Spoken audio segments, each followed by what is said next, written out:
Bienvenidos a Educación en Llamas, un podcast sobre educación desde la sensibilidad y el criterio. Hoy es el segundo episodio, estoy súper contenta porque ha venido una invitada maravillosa, súper especial, Aitana. Bienvenida. Aplausos de fondo, por favor. ¿Qué tal estás? Gracias por invitarme. Pues la verdad, bien feliz. Eres la primera invitada. Gracias. O sea, qué honor. Yo espero que en un futuro puedas como decir, wow, yo he sido la primera invitada, de este podcast. Qué guay. Sí. Enhorabuena. O sea, muchas gracias. Bueno, cuéntanos un poquito quién eres. Yo te he traído al podcast porque me pareces una persona súper interesante y creo que tienes muchas cosas que contarle al mundo, a la gente que está interesada por la educación, por aprender sobre esos temas tabús, porque realmente tu tema es muy tabú, sobre todo desde la perspectiva, desde el lado que tú lo ves. Entonces, cuéntanos, ¿quién es Aitana? ¿Qué hace aquí y qué tiene que contar? Bueno, yo soy Aitana, me dedico a divulgar sobre dislexia, pero desde una perspectiva de la ciencia, porque es verdad que lo que yo divulgo de dislexia es algo que no es tan común, que es como la parte positiva de la dislexia o el normalizar la dislexia y que vaya mucho más allá de los problemas de lectoescritura. Yo soy disléxica, entonces pues es algo que he llevado toda mi vida y nunca lo he llevado con vergüenza, nunca lo he llevado con miedo, siempre he ido con la dislexia por delante. De hecho, la dislexia lleva siendo mi forma de vida desde siempre. Es que eso me llamó mucho de ti porque realmente la gente que tiene dislexia siempre lo ve como una dificultad e incluso me atrevería a decir como una discapacidad. Sí. O sea, es la forma de la que se ve. De hecho, hay gente que me sigue en redes, que me habla y me dice, no, es que yo tengo una discapacidad. Digo, bueno, a ver, primero no se ha recogido como una discapacidad, la dislexia no es una discapacidad, eso no es real. Y luego está el debate de si debería considerarse o no una discapacidad. Yo personalmente no creo que debiera considerarse una discapacidad, pero sí es verdad que algunas personas dicen, jope, por tener ayudas, por tener financiación económica, por esas posibilidades que hay de ayuda a la universidad, a las formaciones profesionales, pues a lo mejor sí que debería. Pero yo no creo que estuviera dentro, o sea, yo no creo que tuviera que estar dentro de una discapacidad, sino más bien considerarse como otro bloque y dar unas ayudas específicas. Claro. Que las hay, pero para las personas con dislexia es bastante complicado conseguirlas si solo tienes el diagnóstico de dislexia, prácticamente imposible. Claro, porque es que al final yo creo que el punto es que la educación, como no está adaptada a todo el alumnado, no es como que tengas una discapacidad y por eso necesitas una persona que ayude, sino porque como no está adaptado a ese tipo de personas, evidentemente necesita una ayuda. Claro. La cuestión es que la educación es que no está adaptada prácticamente a nadie. Total. Entonces, solo como a un estereotipo que se ha marcado en algún momento de... Que se basaba en la lectura y la escritura antiguamente. O sea, es que si no sabes leer y escribir, eres tonto. Y Total. no es que las personas con dislexia no sepamos leer y escribir, pero no lo hacemos como lo hace la mayoría de las personas. Entonces, tenemos una barrera ahí muy importante, que es la educación en sí. Pero claro, luego hay centros... hacen como una educación diferente, no solo específicamente para personas neurodivergentes, yo que sé, otras metodologías, y al final tampoco nos sentimos incluidos en esa forma de enseñar. Es como que hay un vacío en nosotros. Sí, total, yo también lo creo. Ya no solo a nivel, educativo desde el lado profesional, sino, social, que creo que os cuesta entender en qué punto estáis. Sí, de hecho, muchas personas con dislexia, adultas, me lo comunican. Es como, ya, pero ¿qué es la dislexia? Porque las personas con dislexia tenemos dislexia siempre, o sea, en todos los momentos de nuestra vida, y como que se han centrado tanto en la lectura y la escritura que parece que al relacionarte con las personas no tienes dislexia. Al relacionarte con, yo qué sé, al irte de viaje no tienes dislexia. Al contar una historia no tienes dislexia. Es como, tengo dislexia en todos los momentos, porque la dislexia no es solo un problema de lectura y escritura, la dislexia es algo mucho más amplio que falta por estudiar, que la gente solo se ha centrado solo se ha estudiado científicamente lo que todo el mundo ha visto, que es la dificultad. ¿Y cuál es la mayor dificultad que puede haber, especialmente en una escuela que se centra en la lectura y en la escritura? Los problemas de lectura y escritura. Entonces, claro, la dislexia era muy llamativa porque son personas que son tontas desde el punto de vista educativo, porque no saben leer y escribir. Y como la educación se basa en leer y escribir, pues son personas que llaman mucho la atención. Entonces, claro, se ha centrado mucho en eso y prácticamente todos los estudios que hay de ciencia están enfocados en los problemas de lectura y escritura. Y claro, cuando tú te encuentras una persona adulta, muchas personas adultas con dislexia, aunque estén diagnosticadas con dislexia, tienen una autoestima muy baja. Porque nadie les ha explicado que la dislexia les acompaña siempre. En todos los momentos de su vida, en un millón de circunstancias. Y de hecho muchos profesionales que explican la dislexia la explican de manera tan técnica que no llega a las personas, a la población general. Entonces, claro, yo es verdad que en redes intento como poner esos ejemplos del día a día, de la cotidianidad, de lo que es ser disléxico continuamente, en toda tu vida. Tú has dicho que, bueno, claro, toda la vida has sido disléxica. Echando como esa vista atrás, me gustaría que dijeses, o sea, como que contases cómo eras tú cuando eras niña. O sea, haz como ese recuerdo, como también para poner en contexto cómo puede ser una persona, o sea, como dando esa visión a la infancia, cómo sería una niña, en este caso tú, con dislexia, más allá de esos problemas de lectoescritura. Esta es una muy buena pregunta porque muchos padres me preguntan, o sea, me dicen, jope, pues mi hija hace esto, joder, y es muy parecido a ti. Y es verdad que, claro, o sea, el diagnóstico de dislexia, hay que dejarlo claro, se realiza entre los 6 y 8 años, es un diagnóstico normal. A partir de ahí es un diagnóstico tardío. Los 10 años, para que te hagas una idea, ya es un diagnóstico tardío. Entonces es un muy corto periodo de tiempo, que es además, supuestamente a los 7 años, es cuando se consigue afianzar los primeros pasos de la lectoescritura. Entonces, claro, tú dices, es muy pronto, pero sí que hay unos rasgos que nadie habla, de los que, no sé, pueden llamarte la atención. De hecho, creo que muchos padres que acuden al diagnóstico es precisamente porque dicen, mi hijo no es igual que el resto. ¿Y en qué no es igual que el resto? Es súper creativo. O sea, las personas con dislexia somos muy creativas. Es como si fuéramos un niño, como la explosión de un niño en cuanto a creatividad, porque dicen que los niños son muy creativos, pues nosotros somos como si, o sea, multiplicaras eso por 2 y lo acompañaras durante toda tu vida. O sea, nos encanta crear canciones, crear bailes, crear juegos imaginativos. Yo me acuerdo que celebraba los cumpleaños aquí en Madrid en un parque de la Casa de Campo, que ya no existe, lo han cambiado completamente, pero antes era un barco.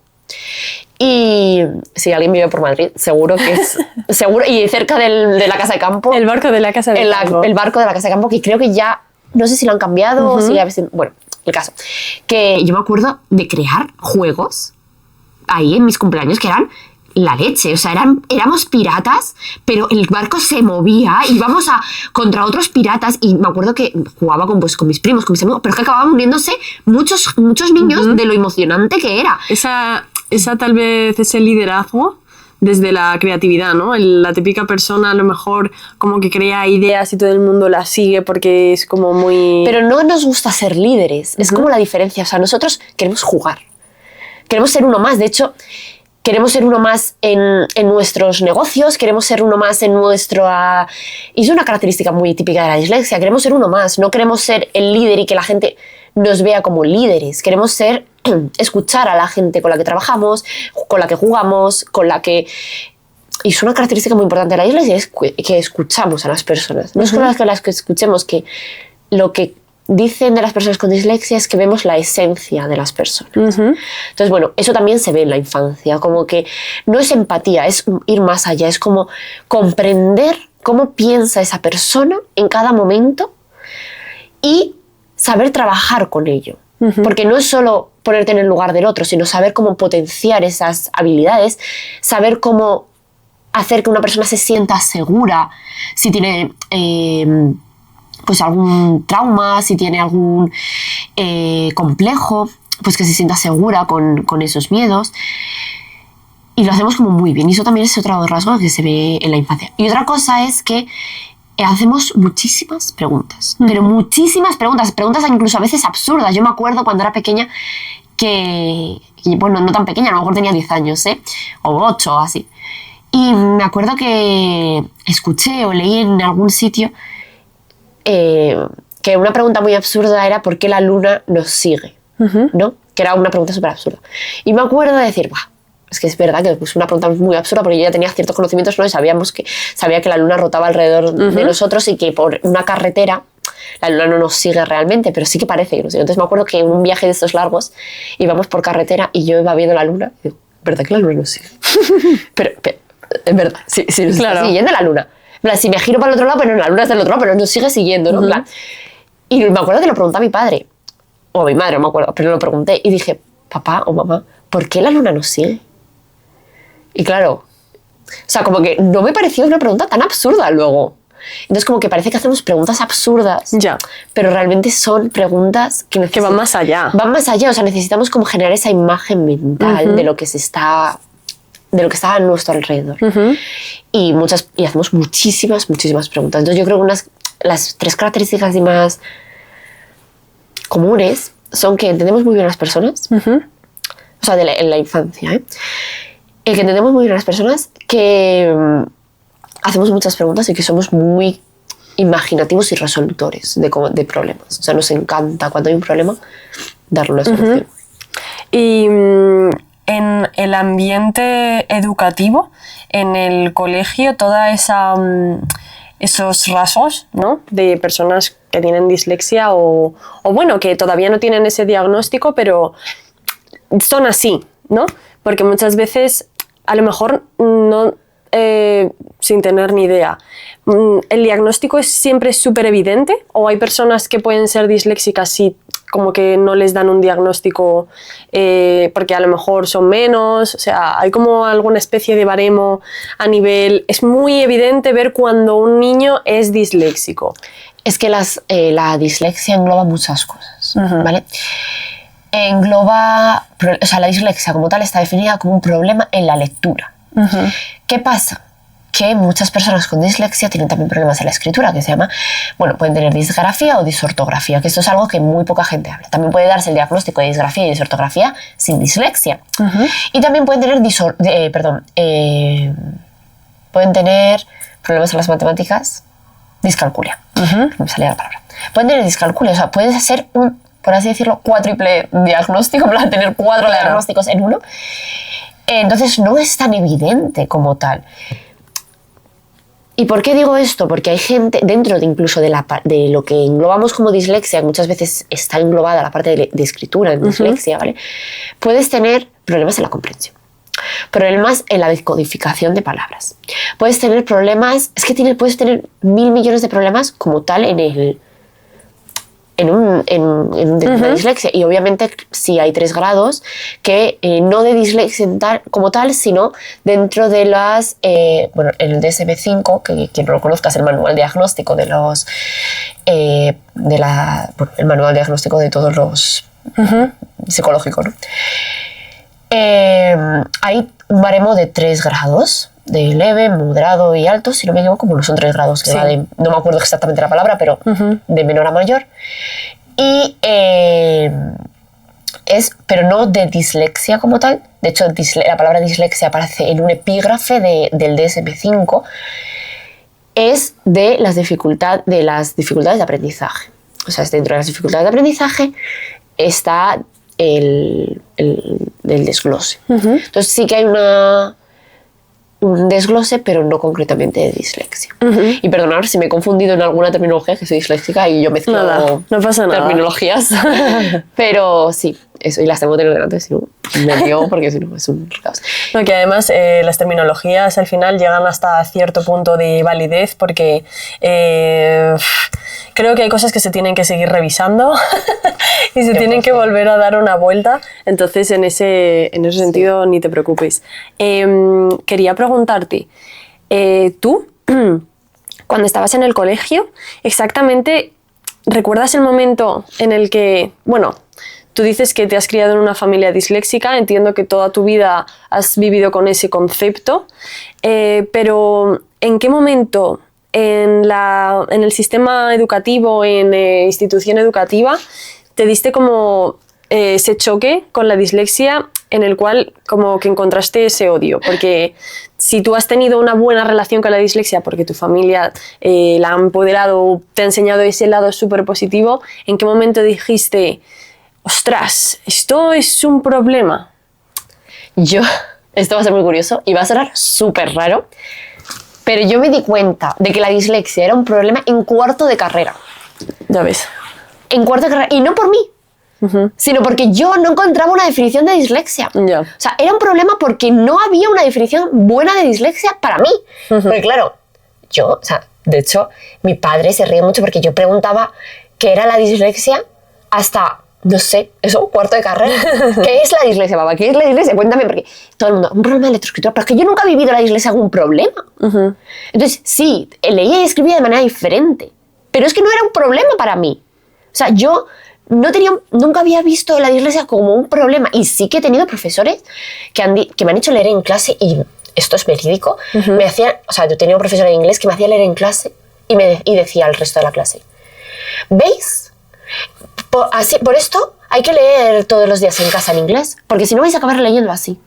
Ya, te ponían como ejemplo malo. Que no es que yo no haya...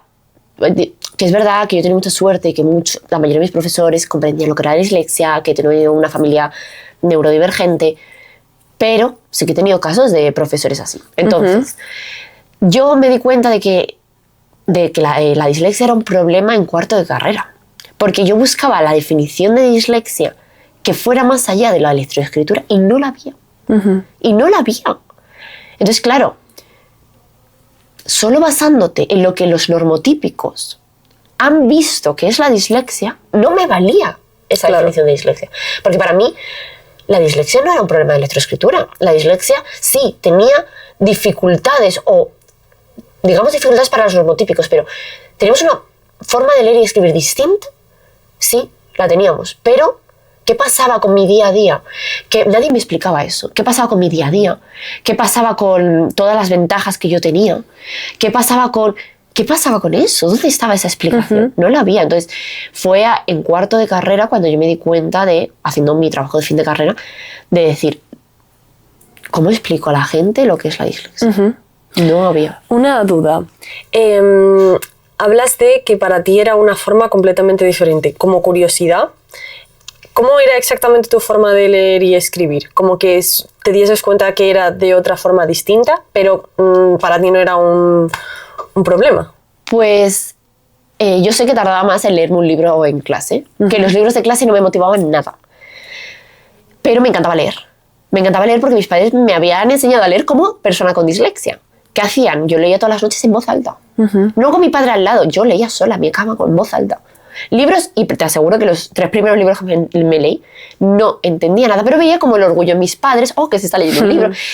También me empecé a relacionar con la gente de clase que leía libros, que era como, wow, era la gente lista de clase, ¿no? Claro. Entonces, claro, era como, yo también voy a ser así. Sí. Y empecé a leer en voz alta, y es verdad que, pues, eso, que no me enteraba de lo que leía, pero bueno, pues me empecé a leer unos libros, una novela de ciencia ficción para niños. Luego leí, me acuerdo, el cuento de la gallinita, bueno, no es un cuento, era un cómic de la gallinita de los huevos de oro o algo así se llama. La gallina de los huevos de oro. Sí, sí. Me leí un cuento tradicional. Sí, era un cuento tradicional, pero era en plan así de gordo. O sea, era un cómic para adultos. Sí.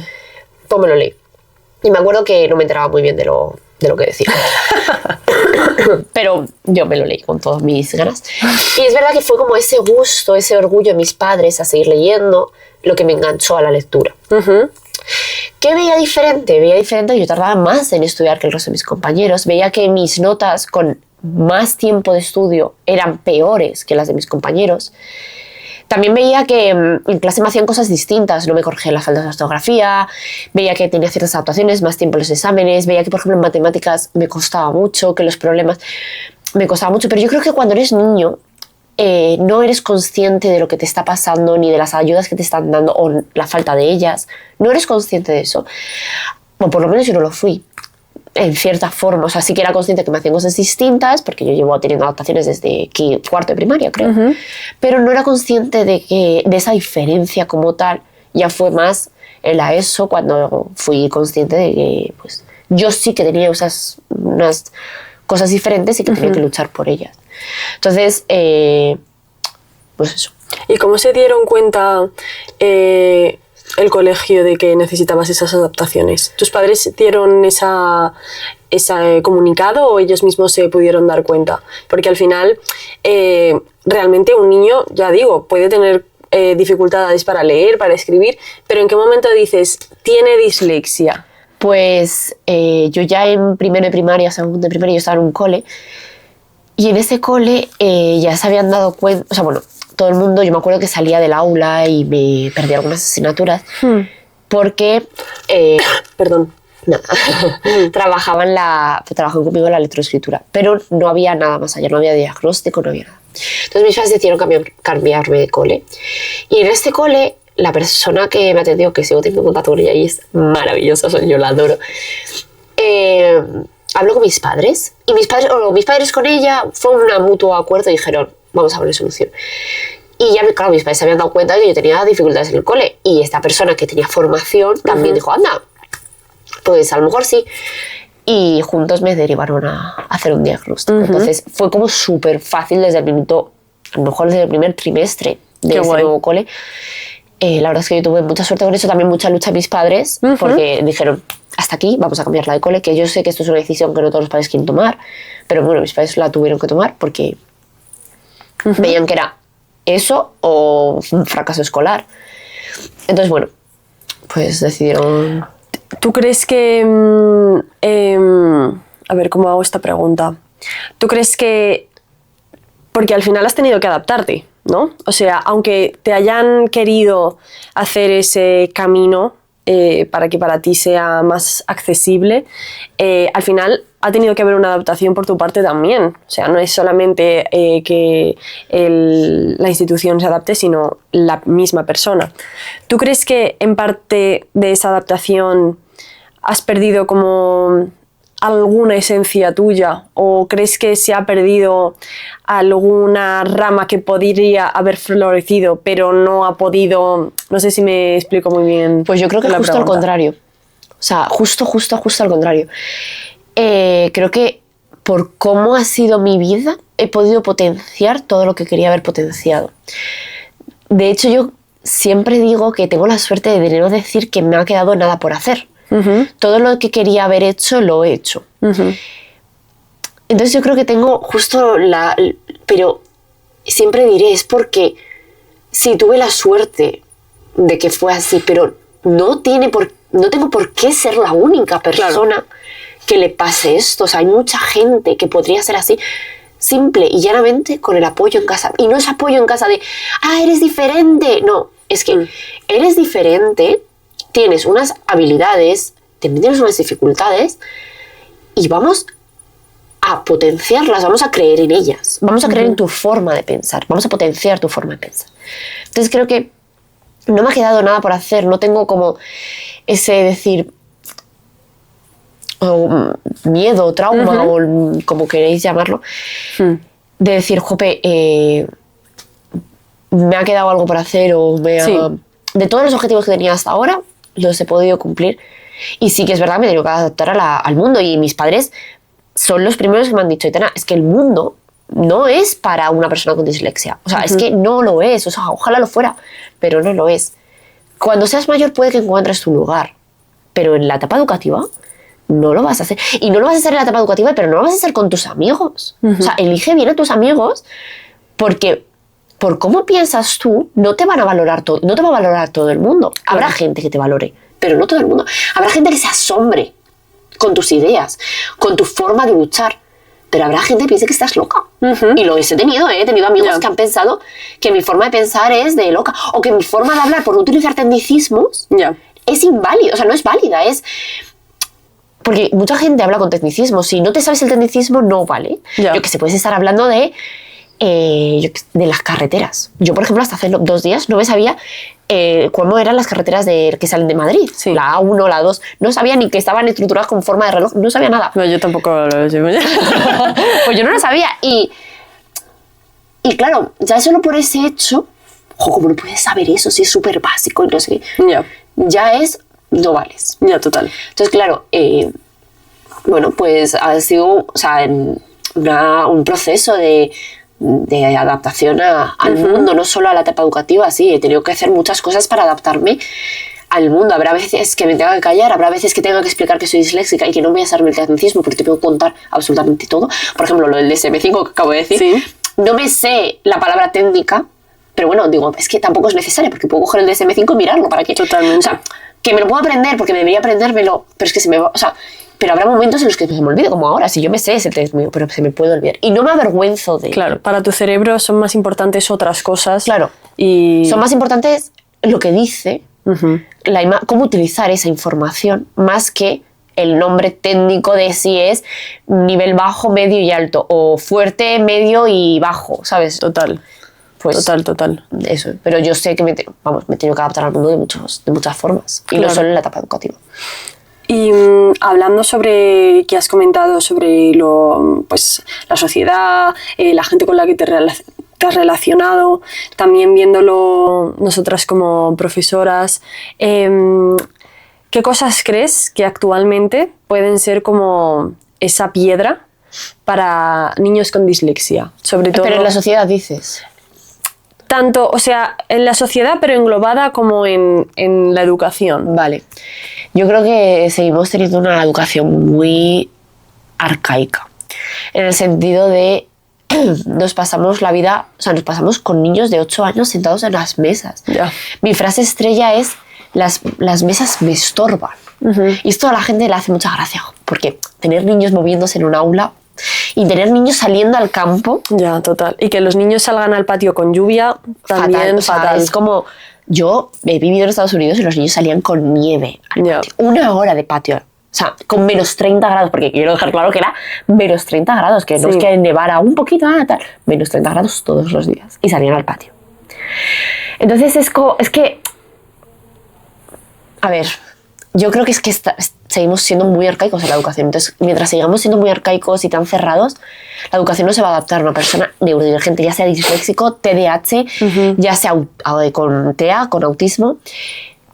Es que, pero una persona que le cueste la biología, porque es que no le gusta la biología, pero no tiene ninguna dificultad de aprendizaje, también le va a ser una mierda, con todo el respeto del mundo, pero la educación va a ser horrorosa para ellos. Entonces, claro, pues creo que, y esto es culpa para mí, de muchos profes, más allá de los profes creo que es del sistema educativo. Fíjate, no creo que sea tanto de los profesores, sino de que es un sistema educativo que nos enseña para hacer lo mismo continuamente. ¿Tú crees que ahí los profesores... Yo sé la respuesta y yo creo que sé también la tuya, pero quiero que la digas. ¿Crees que los profesores tienen poder y mano para ejercer libertad de cátedra en su aula? Aunque el sistema educativo diga una cosa, o sea, por ejemplo, si hay una cuestión que genera esa dificultad para el aprendizaje, imagínate, vamos a imaginar la típica lectura obligatoria que te hacen en primaria. No me acuerdo yo qué lecturas obligatorias tenía. Platero y yo... En primaria yo creo... ¿O eso es de la ESO? Sí, pero yo en primaria tenía, por ejemplo, a Gloria Fuertes. Sí, Fuertes es. Fuertes.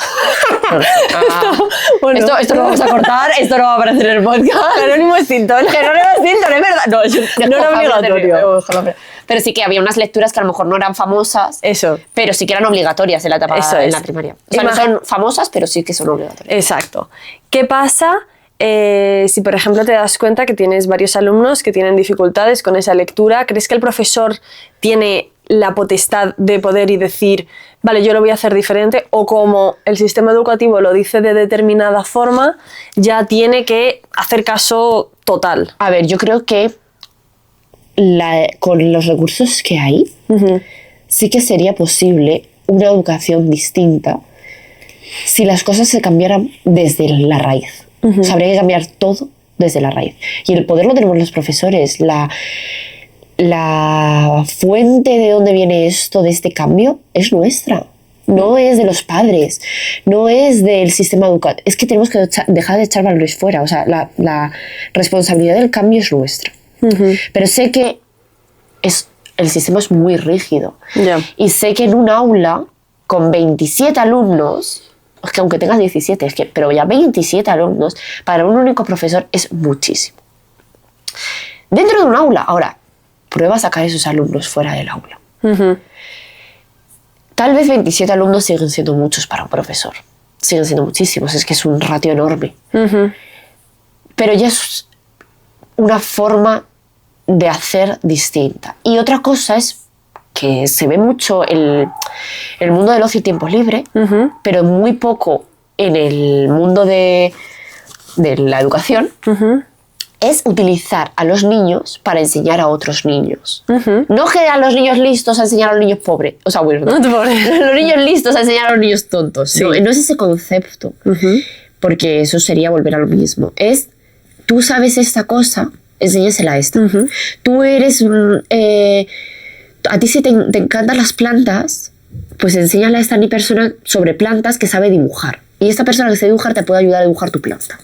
Claro. Entonces los dos estáis aprendiendo. Que se retroalimenten. Claro, todos. Entonces es como... Pero claro, ese cambio tiene que querer hacerlo un profesor. Totalmente. Y si no quiere hacerlo un profesor, es muy difícil.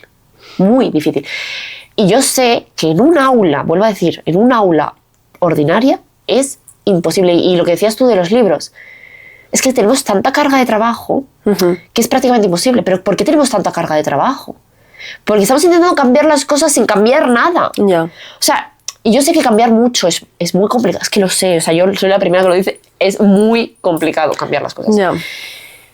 Pero por algún lado hay que empezar. Totalmente. Por algún lado hay que empezar y, de hecho, mi sueño es crear un cole pequeñito, con pocos alumnos, pocos profesores, en el campo.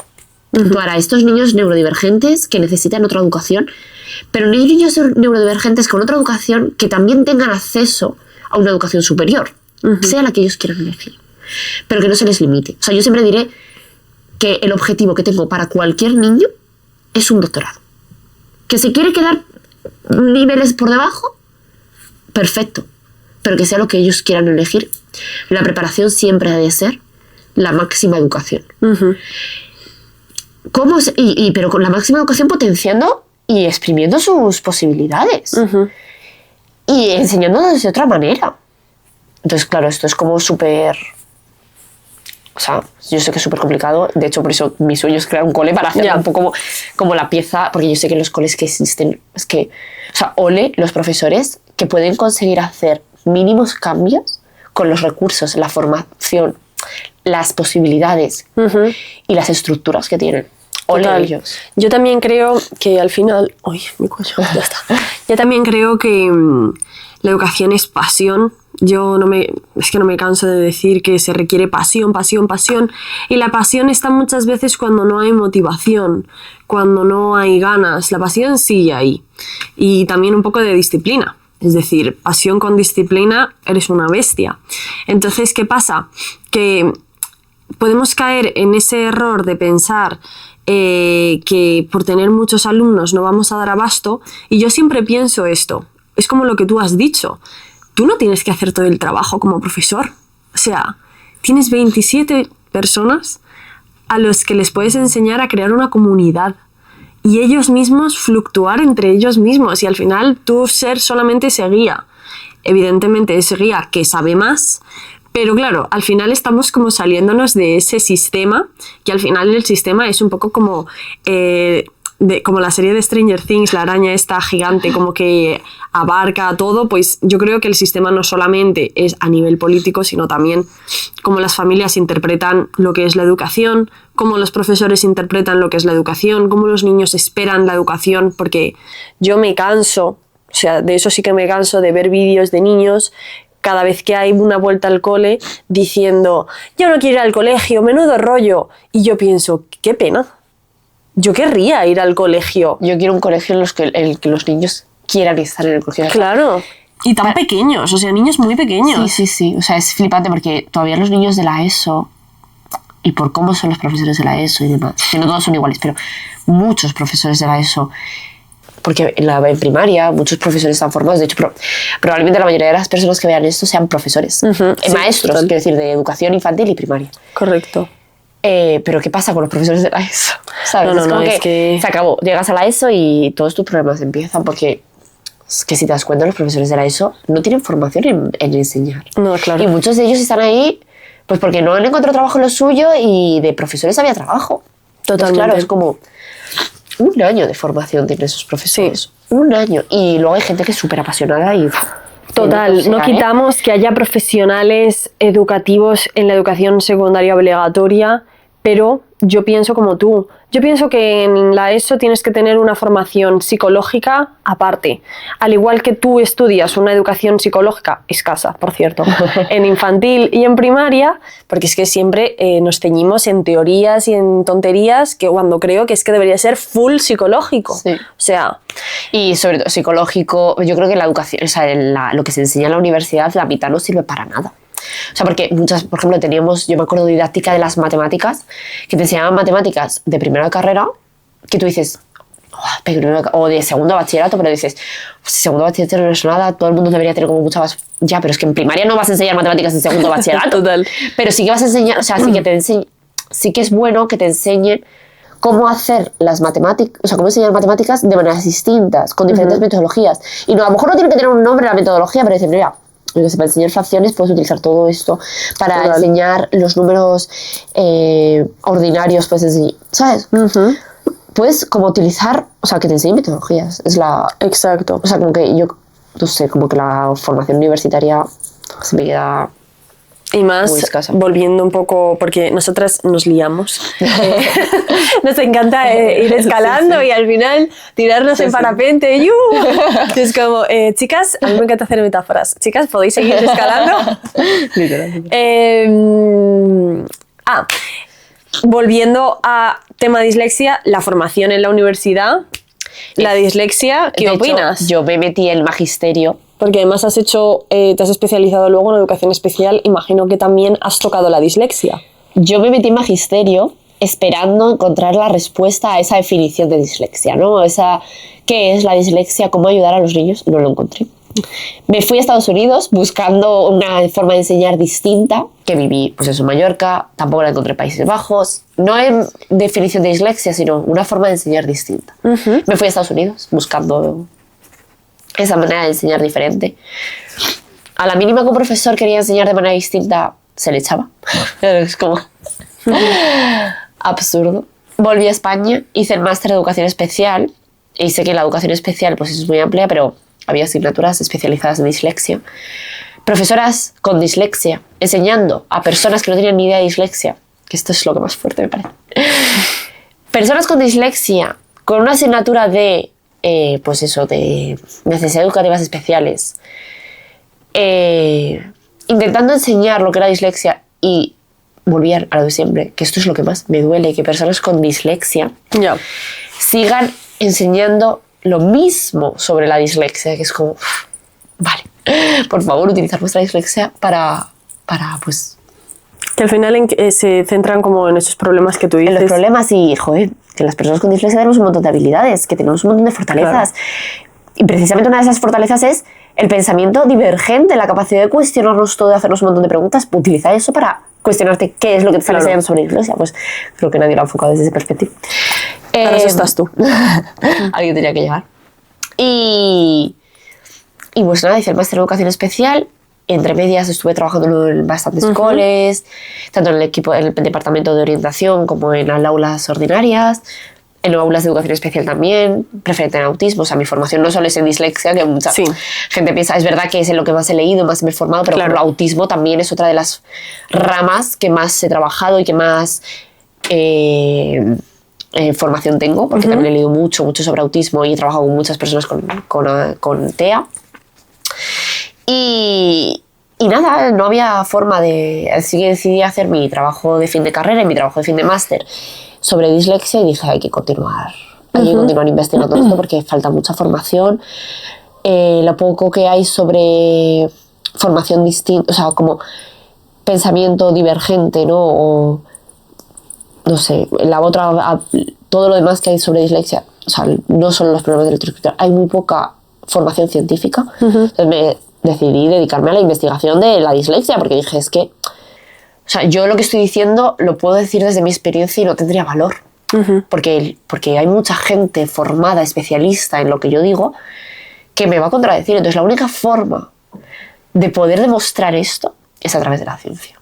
Entonces a eso me dedico ahora, entre otras muchas cosas, porque es que es la única forma que veo lógica de demostrar de forma verídica qué es la dislexia, más allá de la lectoescritura. Entonces mi idea es como transformar esa definición de dislexia. Una vez más, porque ha salido una nueva definición de dislexia, otra vez enfocada en la lectoescritura.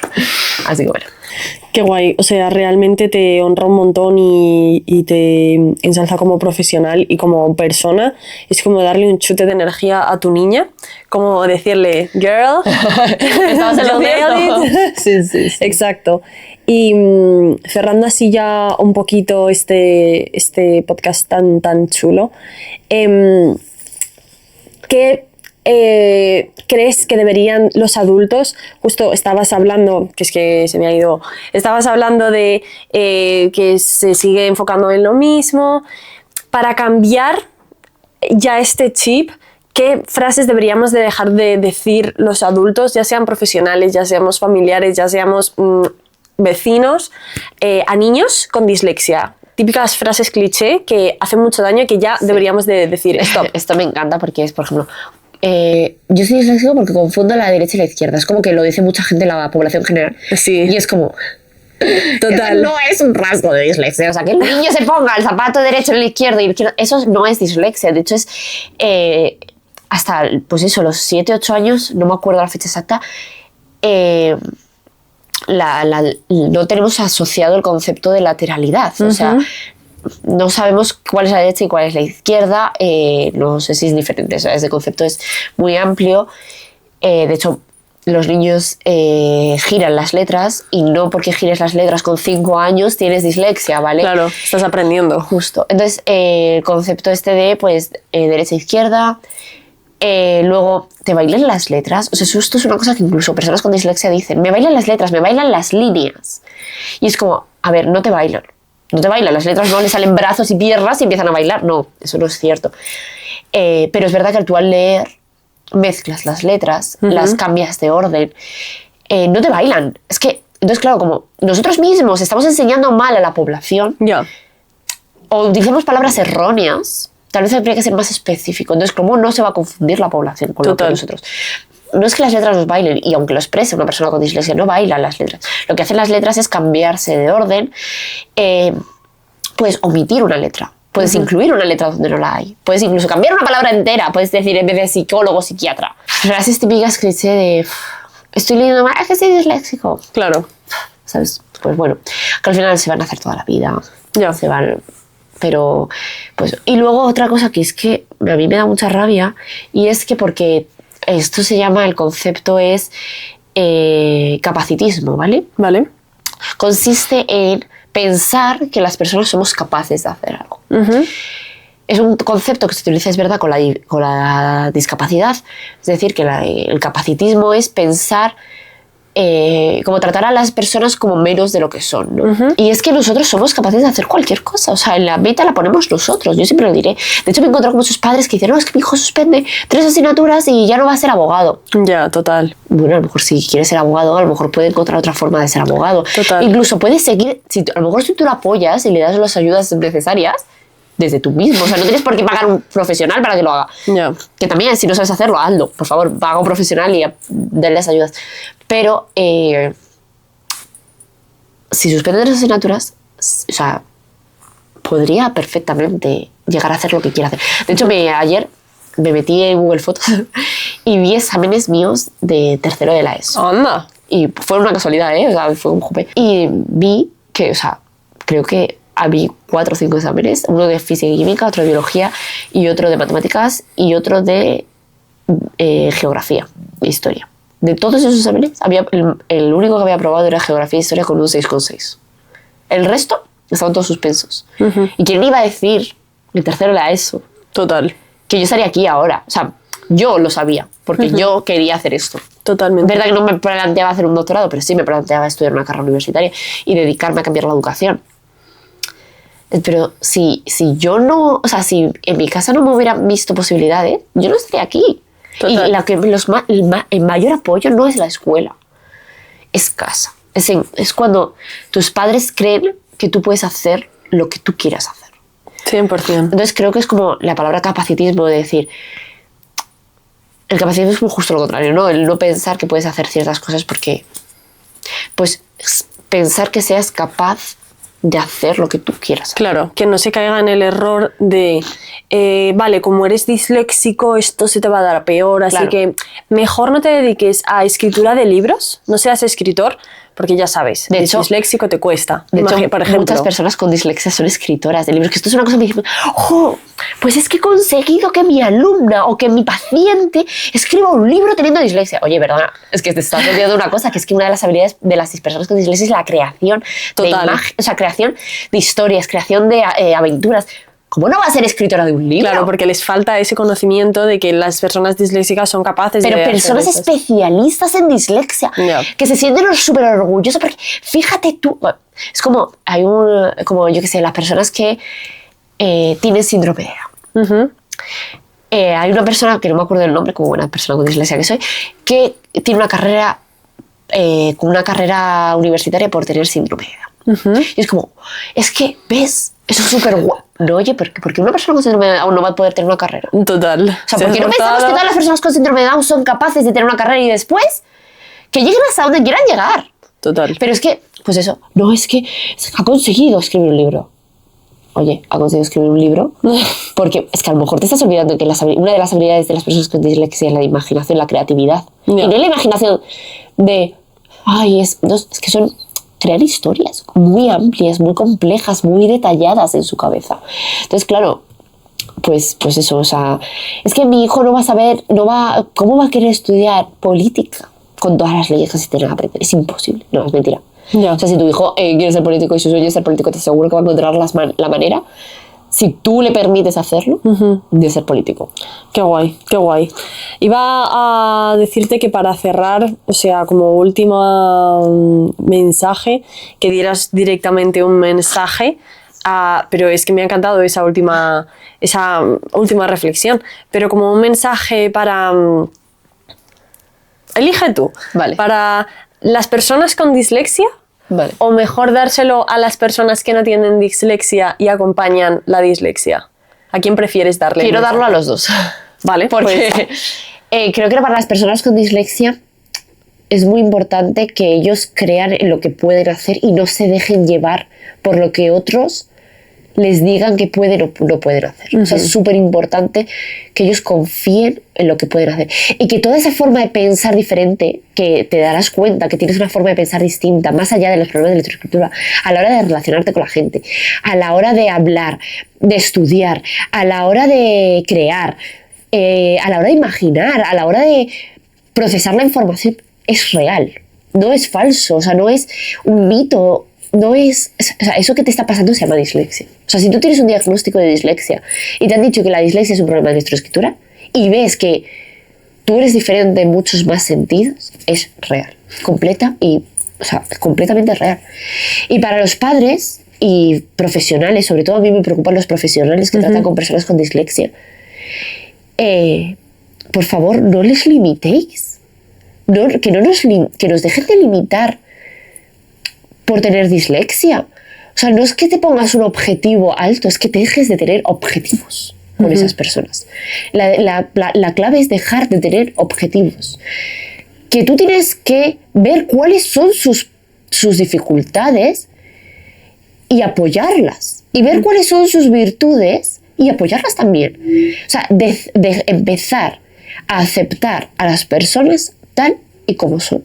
Que quieren hacer muchas preguntas, que las hagan. Que quieren crearse una historia de cómo es su colegio ideal, potenciar ese pensamiento. Vamos a pensar cómo podría ser, cómo podrías hacerlo diferente. ¿Tú cómo podrías hacerlo diferente? Porque yo lo habría hecho así o así. Dejar ese pensamiento libre y aceptar, y esto va para todo el mundo, que vamos a leer, a escribir mal y a ser disléxicos siempre. O sea, no vamos a terminar. O sea, no es que voy a un tratamiento y dejo de ser disléxico, ¿no? Vas a ser disléxico siempre, vas a cometer faltas de ortografía siempre, vas a leer mal siempre, te vas a poner nerviosa siempre, vas a leer en bajo y te van a encantar los libros, pero vas a leer en alto y probablemente no te vas a enterar de nada de lo que estás leyendo. Vas a relacionarte con la gente y habrá gente que pienses es súper aburrida porque no potencia esa forma de pensar que tienes tú. Y va a haber gente que te la potencie y digas, jope, esta persona me llena por completo porque pues es increíble. O vas a ver que lees a las personas y que sabes colocarlas y jugar con ellas. Y eso es dislexia. Entonces, que empiecen a comprenderse a sí mismos y hacer un autoanálisis de cómo son ellos de verdad y no se dejen guiar por lo que han escuchado, leído o visto de otras personas, y sobre todo que dejen de pensar que la dislexia es algo malo, porque es ahí donde está el cambio. El dejar de pensar que la dislexia es algo malo, es algo distinto. Pero es que no me habrás escuchado, o tal vez sí, en este podcast, decir que leemos y escribimos mal. Si lo he dicho, probablemente me haya autocorregido, o perdón. Si no creo que lo hayas dicho. Pero me gusta decir siempre que las personas con dislexia leemos y escribimos de manera diferente. Exacto. Porque no lo hacemos mal, lo hacemos de una forma que no está aceptada por la sociedad. Entonces yo siempre digo, y me gustaría terminar con esto, que nosotros hacemos mucho por adaptarnos al mundo que nos rodea, muchísimo. Nos pasamos la vida creando estrategias para adaptarnos al mundo que nos rodea porque el mundo no está preparado para personas disléxicas. Entonces pido desde aquí que hagáis también un poquito vosotros por entender cómo somos nosotros, cómo somos las personas disléxicas, y no solo comprenderlo, sino respetarlo y potenciarlo. Entonces, bueno, o sea, menudo broche de oro. Ha sido eso, la verdad, ha sido súper potente, realmente. Y al final estamos hablando de dislexia, pero es aplicable a cualquier tipo de aprendizaje o de persona, de estudiante. Al final buscamos, tanto tú como yo, esa adaptación de la sociedad a las diferentes inteligencias, a las diferentes formas de absorber la información. Entonces, gracias. Muchas gracias por haber venido, por haber soltado tanta sabiduría, porque de verdad ya te lo he dicho ya más de una vez, me pareces una profesional súper interesante, que por cierto está invitadísima a nuestro evento del 21 de febrero en Madrid, que vamos a hacer únicamente para docentes, donde vamos a trabajar las neurodivergencias en el aula, las emociones, cómo gestionar esas emociones como profesionales, y porque muchas veces, lo hemos hablado antes, el profesorado se somete a una saturación, a un estrés que nadie le enseña a gestionar, nadie le enseña a entender, a cómo gestionar las propias emociones de los alumnos dependiendo de ese tipo de rasgos de personalidad, de procesamiento que puede tener. Entonces va a ser súper interesante tenerte allí, y de nuevo gracias. Os voy a dejar en la descripción su dirección de Instagram, así que cualquier cosa que queráis hablarle, ¿verdad? Gracias. Se pueden contactar contigo. Así que cerramos episodio. Muchas gracias. Dejar vuestro like, comentar si queréis comentar algo de lo que hemos dicho, y chao.